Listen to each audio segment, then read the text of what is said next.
I was lucky to study a bit medicine before starting riding, and zoology and breeding, and so for me it was quite normal to involve this knowledge to try to understand the situation.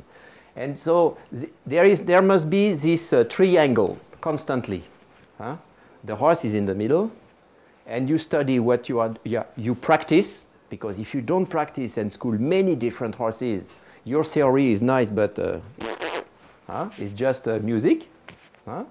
So practice a lot, read the masters, and find explanations about what they say and about what you do with scientific knowledge.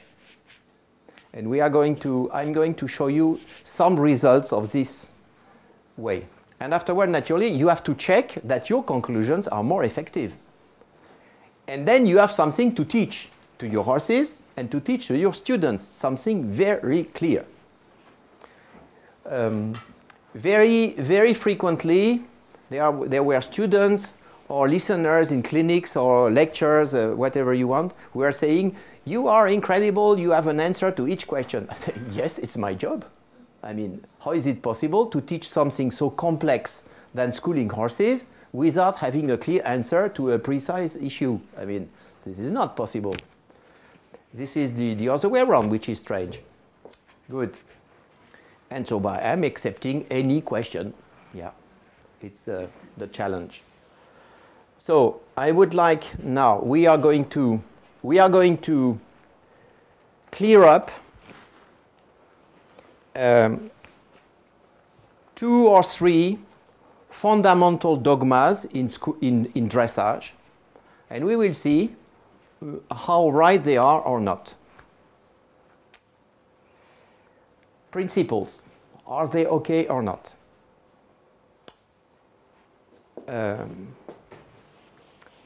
I want to start with something very important, because it's something the rider is doing from the very beginning. You start educating a horse at the lounge or riding. Good. And in the conventional principles is the idea that the horse should be ridden through pole. This idea that he has to be like that, at least. So when you see drawings in riding books, the guy is from the beginning like that. First page of the book is like that. So it means he was starting at the lounge with side reins. Sometimes he's even lower and already behind the vertical, but he starts like that. It's a principle. If the horse is not like that, he's not well doing. Good. Let's see. I don't know. Let's see. The horse will tell us. Let's take a horse as he is. A virgin one, new one. He has no idea about any position. So this is what we said 2 days ago already. But a horse in a natural position is something like that.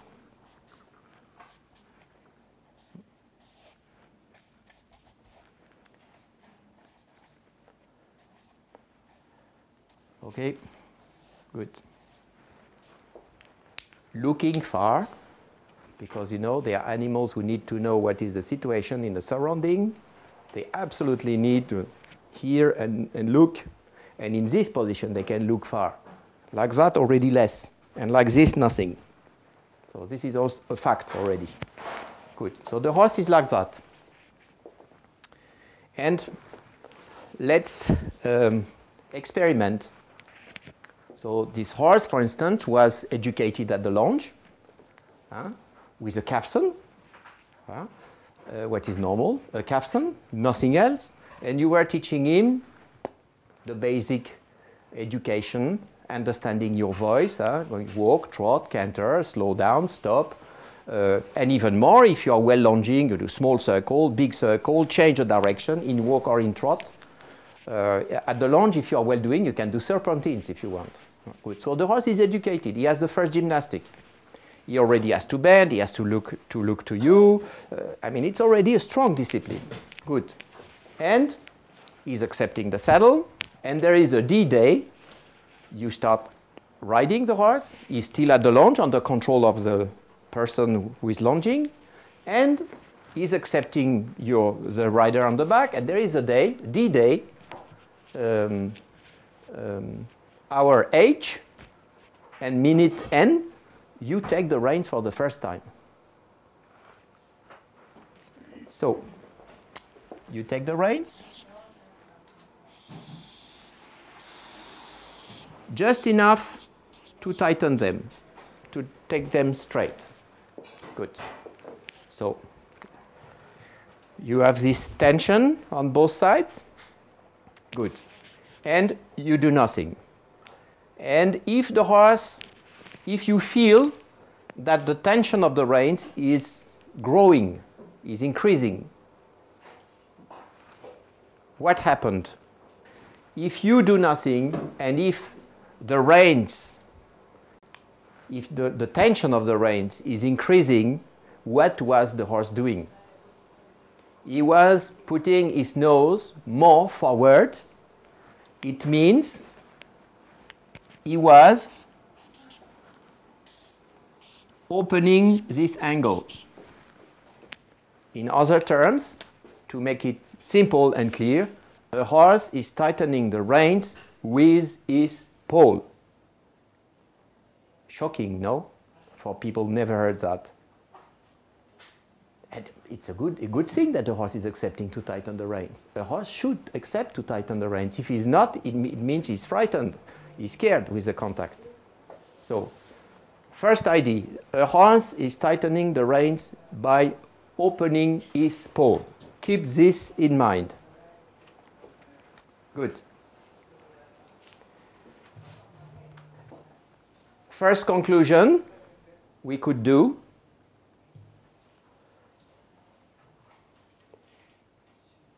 The education of the horse to the rider's hand should never start by flexing the pole. Why? I'm not even talking about the way to do it. Doesn't matter.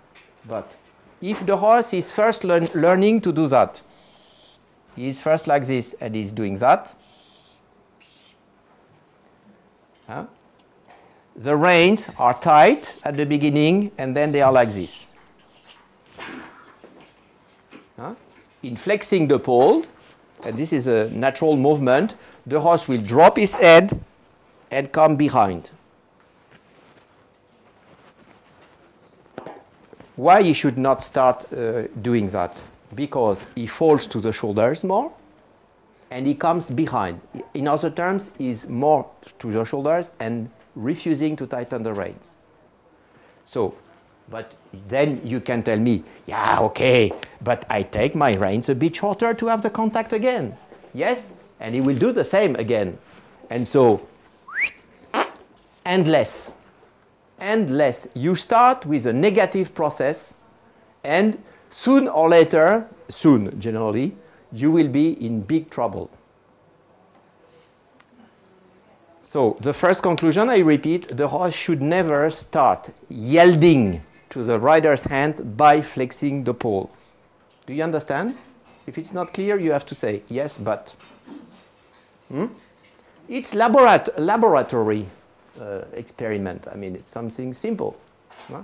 Good. Now, let's go on. If the horse should not start yielding to the rider's hand by flexing the pole, how should he do it? I do the drawing again.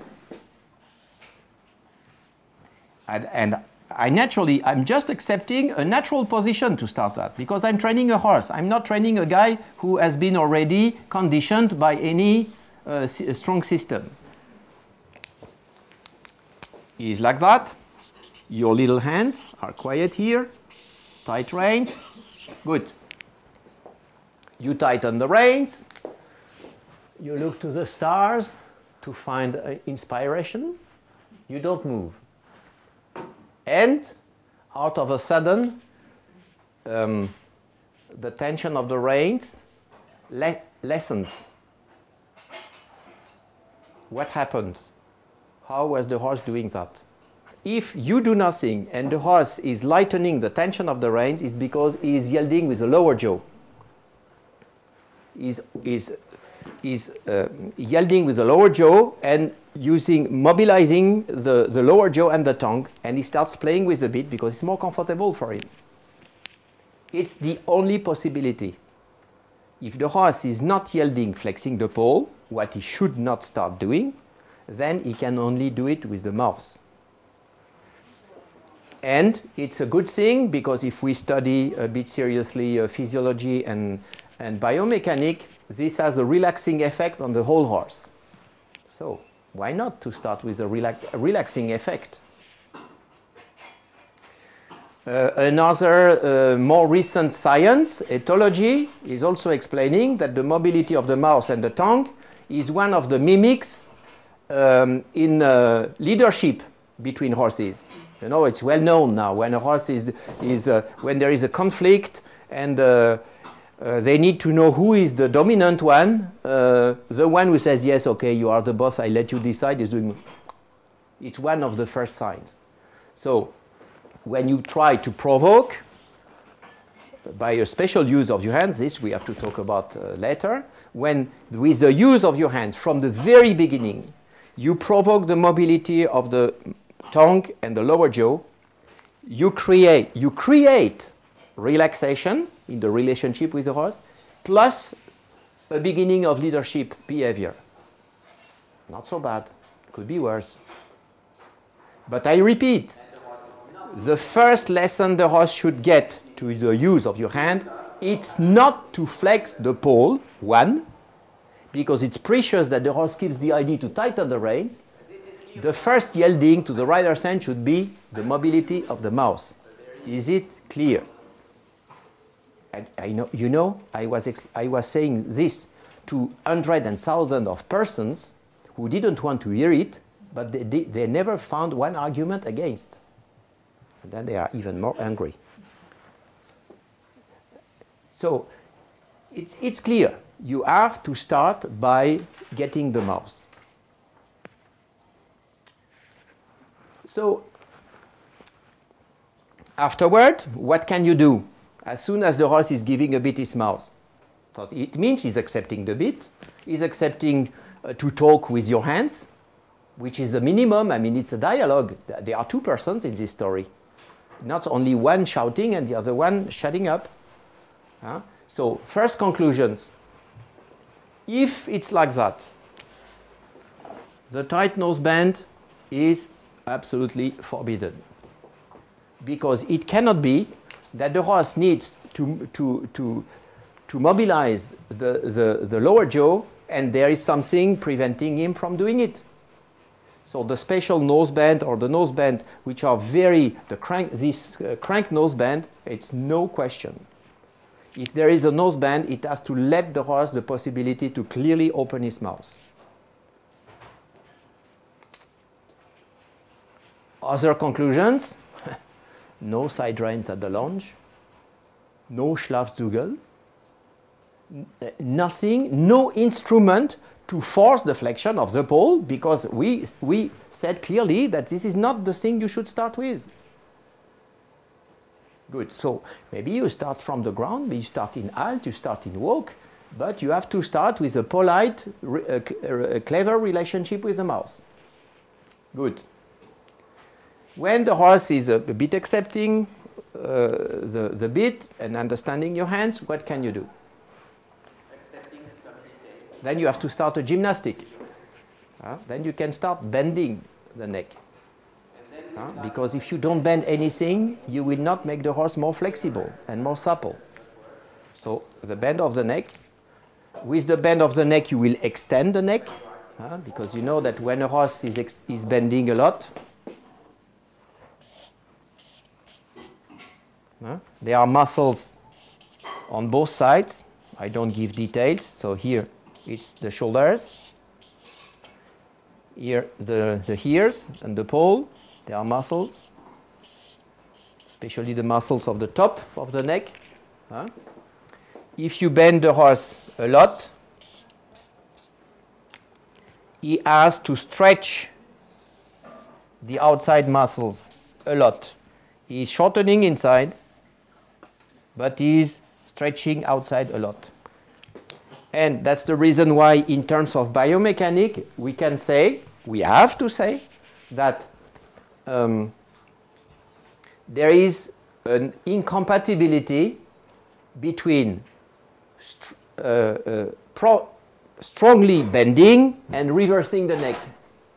The horse cannot do both at once. When a horse is reversing the neck, he is contracting and shortening the muscles of both sides, and he is like that. If you bend a lot, if you find a way to bend a lot, the horse will try to come to an horizontal long position because it makes the bend easier. Is it clear? Yes? But you can notice that when a horse is reversing the neck, he's doing it with a straight neck. He's nearly not bending. He cannot do both. The horse cannot bend a lot and reverse the neck. It's mechanically impossible. But we can also say that there is an incompatibility between seriously bending and overflexing, because it's the same. When a horse is overflexing, he's shortening the muscles of the lower line, both sides, bilateral shortening. And you can notice that when horses are overflexing a lot, they do it nearly straight neck. If you bend them a lot, one half of these lower line muscles are stretching until they stop overflexing. And it's a fact, when you were riding, trying to correct overflexing horses, that the more a horse is overflexing, the more it becomes difficult to bend. When the horse is doing that, you can do whatever you want. If you don't take him out of overflexion, you cannot bend him. A little bit, but not more. And there are other explanations in terms of anatomy, but we don't have time to say everything. In the vertebrae, there are things which explaining that there are bones touching each other, and you cannot at once bend and flex a lot. So, you will bend your horse, both sides, but you will do it acting upward, because if you do it acting backward, what will happen? It could be that the horse is flexing the pole instead of bending, and we said we should not start with this. So you are acting upward on the corner, because the corner of the lips is not sensitive as the tongue is. So you are not acting backward, you are acting upward, and when you're acting on the corner of the lips, the horses have the natural tendency to open the mouth. So they give the mouth again, and it's very good. So you are bending your horse a lot, and when he's bending, he tries to extend the neck, and then you come to neck extension by a natural way. By a lateral gymnastic, the horse comes to neck extension. So what is neck extension? Is the horse doing that? He is passing by relaxing the mouth, and by the lateral flexibility is passing from this natural position to this. And you know what? The nose is now nearly vertical, a bit in front of the vertical. But to do that, the horse was not what? What he was not doing? Flexing. Huh? He was not flexing the pole. Absolutely. Because look at the natural angle here. Here is the same one. And sometimes it's even a bigger one. So it's not true that to bring the nose nearly on the vertical, you need to flex the pole. You need to extend the neck. And this is excellent, because then the horse has, then your hands are a bit low here, then the horse has the first training position. He is long, he's taking the reins, because keeping the angle of the pole, you understand? Huh? We were bringing the nose nearly vertical, not flexing the pole. It's very important. So the horse keeps tightening the reins, and he's light because giving his mouth. Salivating. And then you can collect it if you want here. That's booms, booms, boom. Yeah, good. So the horse tightens the reins because he's extending his paw and his neck. And nevertheless, he's light and relaxed because he's giving his mouth. So there is no incompatibility between taking the reins, tightening the reins, and being light. Many people have this problem. Many people are trying to train light, but their horses don't tighten the reins, and they are not active. So there is something missing. Good. And other riders, they want tension and activity, and the horse has 5 legs, and is not light at all, because there is something missing in the concept. If you pay attention not to flex the paw first, have the mouth and give the gymnastic to be long, the horse can be at once light and tight. I mean tight as a long, with the whole spine long and round. Good. As a horse is above a fence when he is jumping with a nice style. Good. And now how will come the flexion of the paw? The flexion of the paw will come by the bend. Means from a medium position. From a medium position, the horse is like that. Good. He's giving his mouth. You bend him. This he knows because he was doing already a lot. You bend him with an upward action. And instead of giving outside to let him bend and keep the same position, you are a bit resisting on the outside rein. And when you are resisting a bit on the outside rein, the horse can bend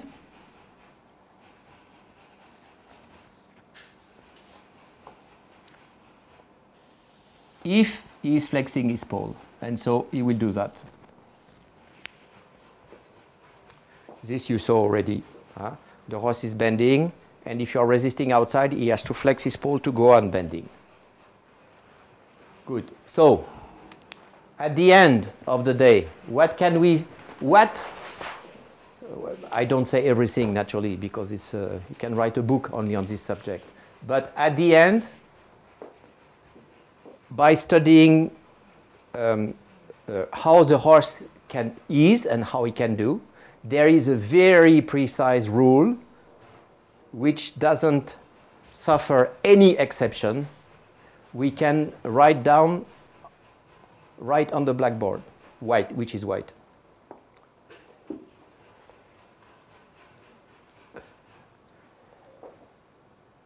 A classical training of the horse, because you know a classical training, is it possible that something is classical and not respecting the nature of the horse? No. So classical and natural should be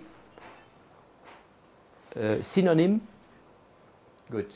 So a classical way of educating the horse regarding the hand should follow this chronology and this process. 1, the mouth, thank you. 2, the neck, right, left, long, high. And 3, the paw.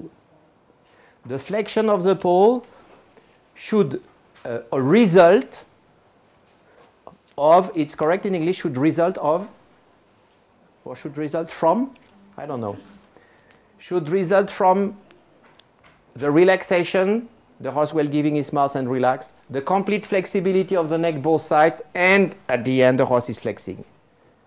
So this is what we were shortly explaining. This is a chronology to respect. If the horse is not giving his mouth, don't try to bend him. And if he's not easily, completely bending both sides, don't try to flex the paw, because you will come to vicious position like that, one side. Good. And if you respect that, you will not make overflex horses, and you will not need to do it to use the horse. So, but I am sorry, but we come to a conclusion which is right the opposite of the conventional dogma.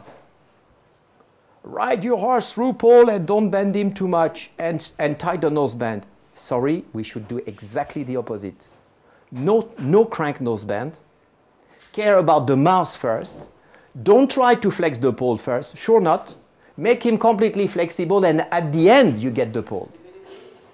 So it's not a bit different, it's right the opposite. And I repeat that the rule should be the chronology, the mouse, it means jaw yielding, mobility, relaxation, leadership. 2, the neck,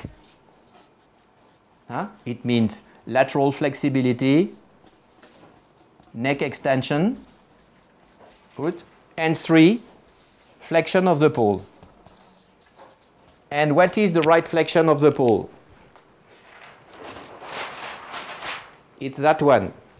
The horse starts, let's say, he has his first really training position in forward movement is neck extension. So something like this. Good. And then you will teach him to flex his pole in a little bit higher position. And then in a little bit higher position. And then very high. So what do you notice? That the flexion of the pole should increase combined with a higher neck. And this is the positive, the useful flexion of the pole. And the flexion of the pole should never combine to dropping the head. Because then you return to the bad things. The horse losing the balance in flexing the pole, coming behind a bit, and all things we know. So the proper flexion of the pole is the one which is, I repeat, combined to the horse is more flexing the pole because coming higher. But you can see that the nose keeps in the same position, same angle to the vertical. And this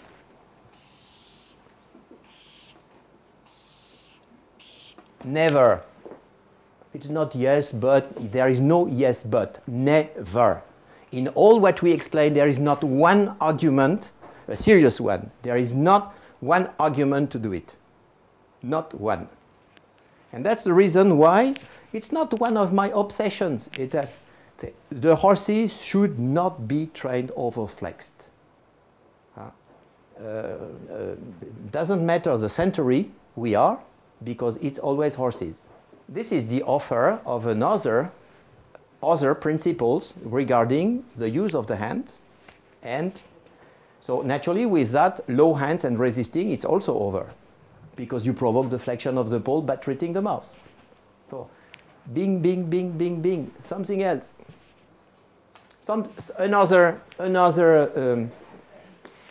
principle, one of the pillars of the dressage church. So the first pillar is very bad already. Let's see if the roof will keep on top. Another one is, and you were all, you heard this or you were learning it, and I was the same, and I needed a long time to get rid of, is in the basics of schooling a horse, you should bend him, you should train him in an overall bend from pole to tail. And then our nice drawings in the dressage books, the horse is on this circle, he is like that. Shoulders, quarters, the body, the tail, the neck. His spine is exactly adapted to the curved line. If you ride on a smaller circle, then the horse is more bent.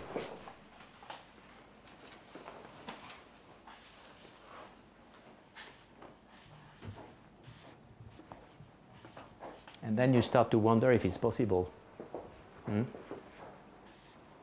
You are right to wonder. Good. So, and as a consequence, how are you riding on curved lines? And this is supposed to be from the beginning, with young horses. It's a fundamental question. So, how to get that? You sit more inside, naturally, but this I'm not insisting on, and you use your inside leg at the girths and the outside leg backward, in order to bend the guy around your inside leg. 500 kilos of bones and muscles. You bend around one leg. Is it reasonable? It's ambitious. Huh? I mean, good. But this is fundamental question. And so the hips are like that, the shoulders are like that, and so on. Good. Now, if we study anatomy and biomechanics a little bit, the spine, this is the neck, this is the first 10 dorsal vertebrae, which are mainly under the withers, the withers area, and then the others there, good, and then the lumbar area, and then the hips, and the tail. Don't forget the tail. So, to make it simple, this has a big lateral flexibility, a big one. The horse can scratch the back when they want. Good. This part, the one under the withers, lateral flexibility, 0. 0. You find that in results of research specialized vet did. I didn't invent it. Do you imagine that the withers are bending like that? I mean, it would be a disaster. Huh? The horse would be as supple in the spine, as flexible as a cat is. It's very simple. We could not ride. We could not. We need something a bit steady, you know. We would jump higher, but not riding. And afterward, there is a lateral flexibility, but very limited. Very limited. Here, there is a certain flexibility in the first vertebrae, and then less and less. Here is more rotation than lateral flexibility. And here, 5 fused vertebrae, so flexibility 0. And the tail can move a lot, especially due to the flies. But at the end, you know that the spine of, so all vertebrae, when they are bending, they also have rotation. So when a horse looks bending a lot, in fact, most of the time, there is more an addition of rotation than a bending. You know, when you ride a horse, you feel that your legs are moving one side. But at once, the back is doing that. Huh? So the rotations, they amplify the feeling that the horse is bending, but is less bending than doing rotations. It's a combination of both. So the horse is moving as a snake is moving. He is swinging his spine. Not a lot, as we were explaining, but the principle of the motion is something in walk and trot, at least, it's something like that. It's exaggerated in purpose. Here's tail. So the horse moves like that, this way. He is shortening one side while extending the other one. It's a compass movement. Huh? Close one side, open the other side, and changing. Here now, he is short on left side, so the legs converge on the concave side, and they diverge on the convex side. So, if the horse, imagine that the horse stops these undulations, undulations, he doesn't move anymore. Or he's moving, where is she? Yes, you understand what I mean? Yes. He starts moving with strange movement, legs together, more or less both sides. Huh? And this is one of the definitions of a horse pacing, for instance, is that he stops swinging his back. So in terms of gymnastic, it's a problem. It's to think about. So when you understand that, do you think that there is a reality in saying you have to ride your horse on curved lines, maintaining the bend around the inside leg? It's strictly impossible. because the horse on each step, each stride, is moving his body one side and the other one. So if you do the photo on the moment it's concave on the right and you are on the right side circle, you say, wow, look, it's true. Yes, but this is an instant of half of the stride, because the next moment, this side. So maybe it's shocking, but when a horse is on a circle, in trot or in walk, you can keep the neck bent, and even more than the curved line if you want, but the back is once bending, moving this side, once moving this side. And when he's moving to the bending to the inside, so your horse, the spine of your horse is like this. It's like, it's not my fault. It's like this. So the horse alternates. Good. Conclusion. This idea that the horse should be overall bent and you have to keep him bent with your legs, it's a dream. It's nice on the paper, but it has no reality. But then sometimes there are people saying, yes, okay, you are right, but it's not that important. Yes, it is. Why? Because you train a young horse with this idea. What are you doing? You are all the time bothering him with your little legs and maybe with your spurs at the girths and behind in order to bend him, something he cannot do. So you are using heavy legs for something he cannot understand and he cannot do. And this is a very negative thing. So he cannot bend his body, let him go quiet. Huh? Because each time you use your legs, strongly use your legs, and constantly for something the horse cannot do, what are you teaching in fact? You are teaching the legs and the spurs don't mean forward. And congratulations, because this is not a good idea. Really not. The first thing the horse should learn, and you should preserve, is I touch once, zang.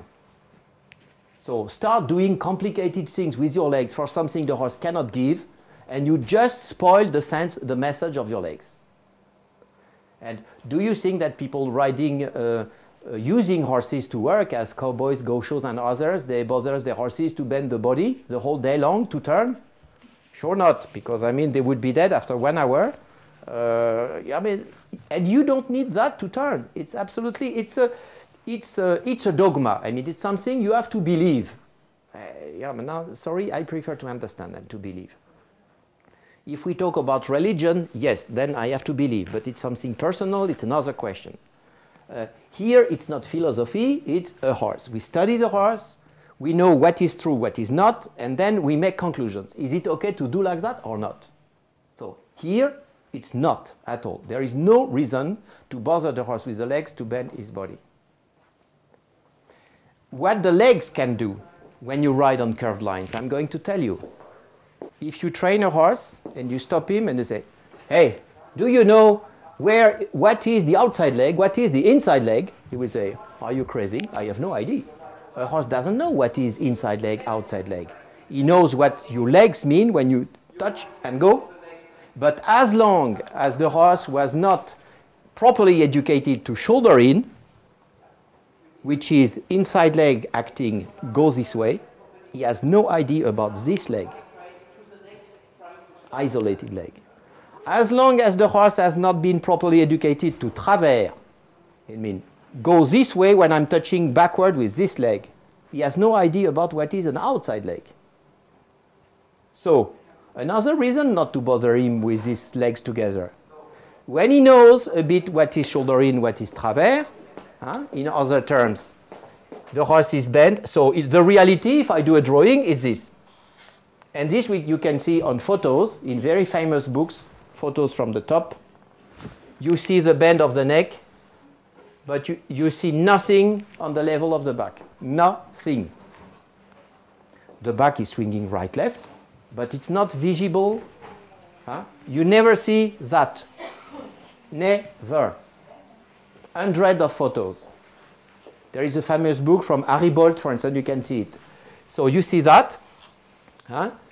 Good. If the horse was inside leg, goes this direction. He was learning what the inner leg means. As long as he's not yielding to the inner leg to go that way, I mean, you can do whatever you want with this leg. He will not react. And afterward, he's learning, this is shoulder in, he's learning if you use the outside leg, a bit backward, and he goes that way, travers or half pass, then he knows what the outside leg is. And with that, there is something you can do. You ride your horse on a curved line. No. You ride your horse on a curved line, like this. Good. And the horse is bent. And you feel the quarters coming a bit inside. Due to his natural bend, I mean, for any reason. Good. Then what are you doing? Pop up inside leg to channel the quarters behind, to keep the quarters behind the shoulders. Then you will use your inside leg. Shoulder in effect. Give your quarters and keep straight. Good. In case the horse is doing that, quarters swinging out on his own, what? Then you can do something. You can use your outside leg backward to say, no, please, return on the circle. Keep there. So at the end of the day, what to say about the legs when you ride the horse on a curved line? When he's well doing, let him quiet. Let him do. Contact with your legs on the normal place and nothing else. In case the quarters are a bit escaping one side or the other one, channel that in order to keep the quarters right behind the shoulders. This is what you can do. The rest is better to forget. Is it more clear? So the overall bend to the garbage.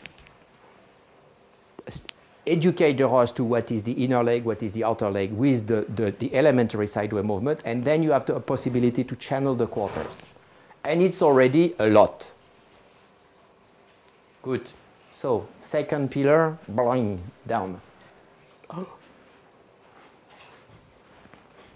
So, do you have an helmet? Because I don't feel secure. And I'll finish with another one. But this is important because, you know, there are so many, the majority of the riders, they are thinking to do well when they do that. They ride a young horse on the circles, keeping 1 hour on the circle, and the poor horse doesn't understand. So he will learn not to care about at all. This is the best he can do. But if he's sensitive, he will first protest a lot. He will be punished to protest, and so on. I mean, another vicious circle. It's better not to start. Put the finger in this bloody machine. Another idea. Another idea. How to improve the balance of a horse. You train a horse, young or less young, I mean, he's in his natural gaits, in walk, in trot, or in canter. Let's say in trot. Considered as a very important gait. The horse is in trot. So, like that, naturally. It's the position he's supposed to train. And it could be worse. Good. He's in trot. Huh? And you want a better balance. You want less weight to the front because it's too fast or because you start leaning on the bit. What are you supposed to do? If you were well learning your lesson, you have to answer, I have to ride repeated half parade. And what is a half parade? It's keep low hands, active hands, push with the seat, and push with the legs, in order that the horse is working more the hind legs under the body, more near the center of gravity. See? And then, tack, you get the exam because you had the full sentence. Perfect. More working to the center of gravity, it means that the horse is working on shorter bearing bases. Huh? The hind legs more under. So he's forward, he keeps in trot, but he's shorter, so he's in a better balance. In other terms, a horse can only improve his balance by flexing the quarters and bringing the hind legs underneath. Good. So it means, for instance, if my horse is in trot like that, the hind legs is there. It's the diagonal basis.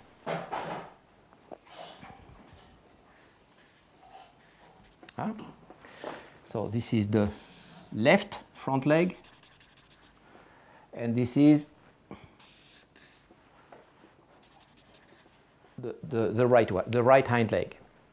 You know that the natural bearing bases of a horse are parallel to each other.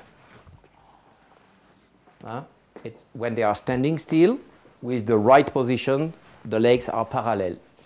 And in trot, they keep like that. Good.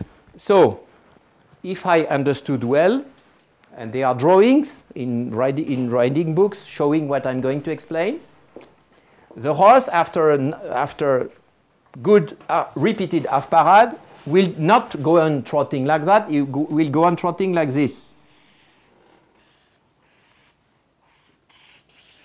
Shortening from behind. This is what it means. So, these lines will not be parallel anymore, but they will converge. So let's see in trot. Extended trot. So, very long stride. Huh?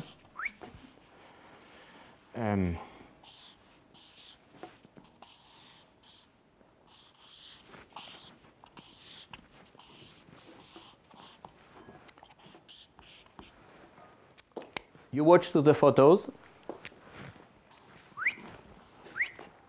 This bearing base keeps constant. The legs are parallel. But you would say this is normal, the horse is very forward. Good. You are right. We go on. Now, working trot. So working trot, the horse is less to the front. He starts to shorten. So the strides will not be that long. They will be a bit shorter. And you will see something like that. I have no time to do it better. So I'm showing shorter strides. Again, parallel.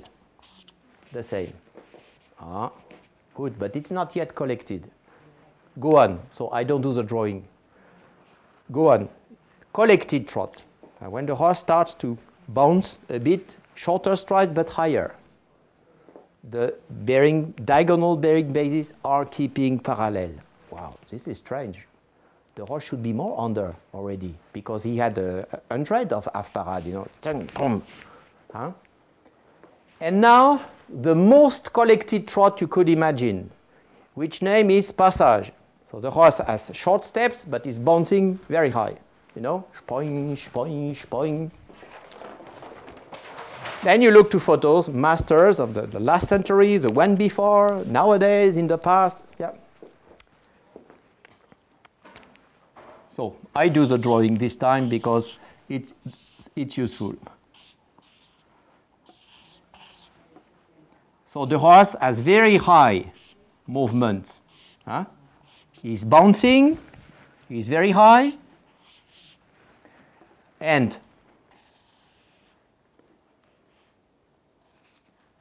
what you often see, especially when the passages are very brilliant, it's this.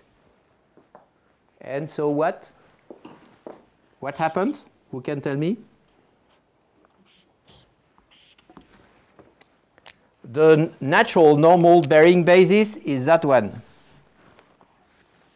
The one the horse is longer from behind. Oh, this is bad for the theory. Either he has is keeping the same one or is longer. And you can see that on very, very brilliant passage written by ancient masters. And you can see it nowadays again. So the conclusion is, when a horse is collecting in trot, even the top level, he is never changing his balance by shortening his frame. He is never doing it by working more underneath on shorter bearing basis. It's a fact. Surprise, no? So we can say whatever we want. This theory that you take the hind legs underneath in forward movement to get a better balance, it's no way. Conclusion, when you ride a horse and you want to improve the balance, don't use the hands and the legs together, because you again bother him a lot, contract him for something he cannot do. So let him quiet, because again, you are very frequently and strongly using your legs and your seat, and say no with your hands at once. So you spoiled the sense of the legs and the sense of the hands, because they act each against the other one. So legs, the horse should go 9, slow down. Slow down and legs. So are you surprised that after that the horses are contracted, overflexing to the front, or half crazy? I mean, absolutely normal. It's the second example of a strong, frequent use of the legs for something the horse cannot do. The result is that when you need your legs to really go forward, sometimes he says, hey, next day. Because you cannot change the message like that whenever you want. The leg means forward, more activity, or not. So you have to be consistent. You cannot use the legs like that to please the theory. It has to please the horse, not the theory. Both if they fit together. So, other conclusion. If you cannot improve the balance of the horse in forward movement, I'm not talking about, we are going to talk 5 minutes afterward. There are situations in which the horse can shorten and come underneath. It's when he's working on the spot or nearly on the spot, because then he doesn't need to push anymore. As long as the horse is forward, it's a fact of simple biomechanic. What is producing forward movement? It's this movement. The leg coming behind the vertical. The pushing, the power thrust comes from disengaging the leg. So the horse cannot be underneath and go forward. Try to do it. I mean, flex your back like that and run, and you will tell me if you do it nice. You cannot. So it's simple ideas, which are not referring to the reality. So as long as the horse is forward, he cannot shorten his bearing basis. Forget it. So stop using your legs for that. Good. So in forward movement, if you want to improve the balance, what can you really do? Take the neck higher. There is nothing else. You sit more and you take the neck higher. This is what nature says. Let him quiet with the legs, just use your hands upward. And this is good because you have a clear natural support with the hands and you shut up with your legs. Because I don't know how you were learning to drive, but I was not learning to use the accelerator and the parking brake at once. Do as you want. I don't do like that. And if you teach a child bicycle, don't teach him to pedal and brake at once to have a better balance. Because it will be tiring for him. It will spoil the brake. You spoil the brake when you do that on the horse. And at the end, he will be disgusted by biking. And he will stop. So, look. So, what is classical at the end? I'm sorry, but when a rider of any specialty is doing tack, tack, tack to stop, is more classical than when you do chop, boom, chop, boom, chop, boom.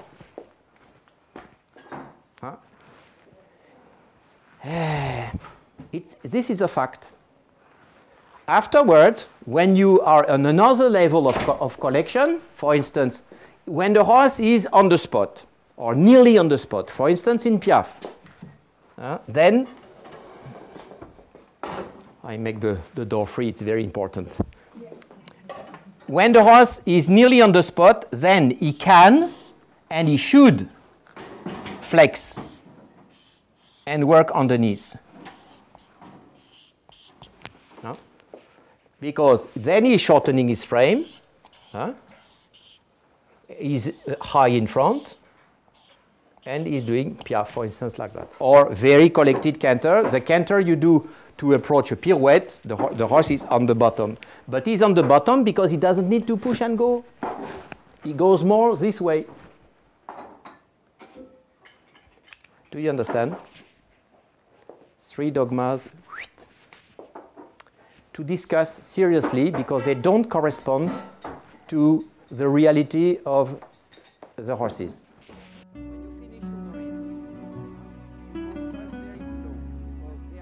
To come to a real change, a deep one, useful in the future, there are dogmas we have to kill and put others on their place. Because I don't believe good intentions. The good intentions, it's for angels, it's enough. For us, it's not.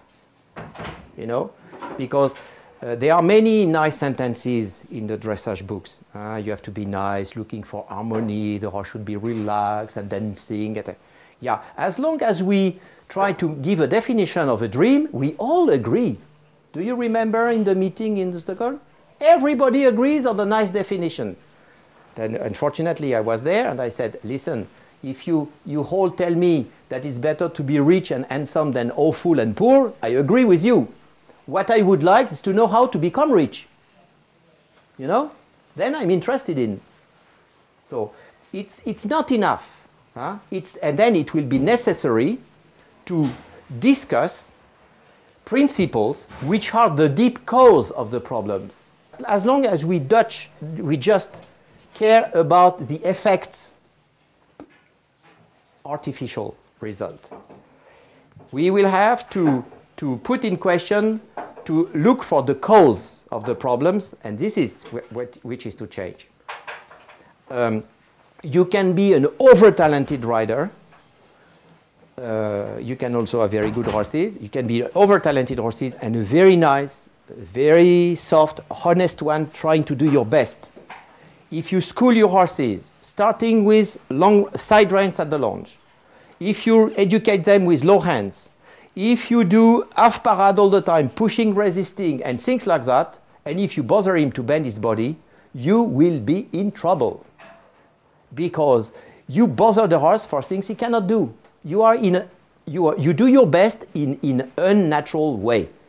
And you can do your best, it keeps unnatural. So I think, in my opinion, it would be better to be less talented with a good way. The result would be better. So that's the reason why I'm very careful with the very general nice sentences. Because it's painting the wall, but first the wall has to be repaired before painting it. And we know, I know at least, that on the long term, first it looks nice, the intention is sometimes excellent, but after 2 years you realize that it's the same. Because to really change the situation, it will be necessary to educate riding teachers with another mentality, with other deep knowledge, knowing what is a horse, really studying the question, having culture, studying a horse, and having clear, honest, effective solutions to be effective without being rough. As long as we don't give them the possibility to school the horses of any kind, not putting the crank nose bend, not putting the side reins, and not pushing, pulling all the time, what will they change? Nothing. So it's necessary to give them the knowledge and the solutions, and then to say, the crank nose bend are forbidden, absolutely forbidden. The special reins to force the position, the same. And so on. And then you start on a clear way.